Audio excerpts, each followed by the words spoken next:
રાજપારડીથી નેત્રંગ સુધીના 25 કિલોમીટરના ધૂળિયા રસ્તા બાબતે ગ્રામજનોનું મુખ્યમંત્રીને આવેદનપત્ર.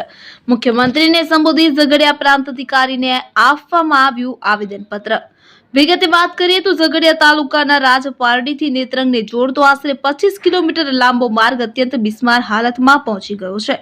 સામાન્ય રીતે અડધો કલાકમાં પાર થતો આ માર્ગ હાલમાં 1.5 થી 2 કલાકનો સમય લઈ રહ્યો છે. ધૂળિયા માર્ગ અને ખાડાઓથી પરેશાન ગ્રામજનો આજે ગુજરાતના મુખ્યમંત્રીને સંબોધી ઝઘડિયા પ્રાંત અધિકારીને આવેદનપત્ર આપ્યું છે. ચોમાસાની શરૂઆત બાદ ઝઘડિયા તાલુકાના મુખ્ય તેમજ આંતરિક માર્ગો પર મોટા ખાડાઓ સર્જાયા છે.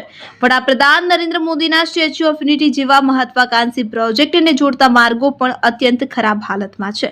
તંત્ર દ્વારા નક્કર સમારકામને બદલે માત્ર ખાડા પૂરવાના કામથી સંતોષ માનવામાં આવી રહ્યો છે. અંકલેશ્વરથી રાજપીપળા સુધીનો માર્ગ જ નહીં પરંતુ રાજપારડીથી નેત્રંગ સુધીનો 25 કિલોમીટરનો રસ્તો પણ ધૂળિયા અને જોખમી બની ગયો છે. રસ્તા પર સતત ભારે વાહનોની અવરજવર રહેતા ધૂળના વાદળો ઉડતા રહે છે, જેના કારણે નજીકની શાળાઓના વિદ્યાર્થીઓ તેમજ વેપારીઓને ભારે તકલીફ પડી રહી છે. સમયની સાથે ઈંધણનો પણ વ્યય થઈ રહ્યો છે.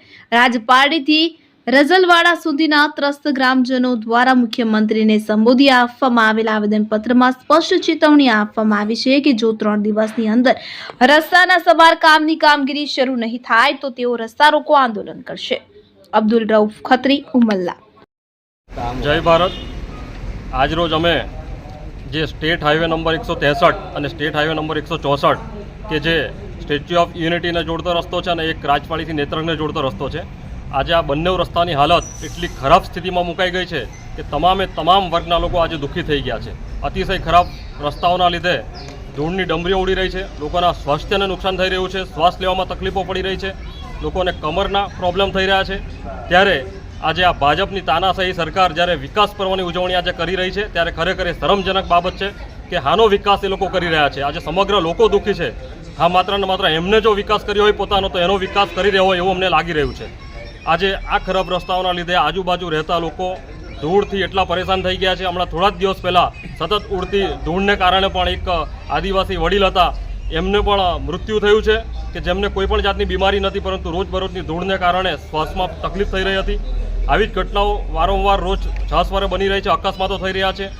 આજે તમામ લોકો દુઃખી થઈ રહ્યા છે. ત્યારે આજે અમે મુખ્યમંત્રીશ્રીને સંબોધીને આજે આવેદનપત્ર આપવા માટે આવ્યા છે.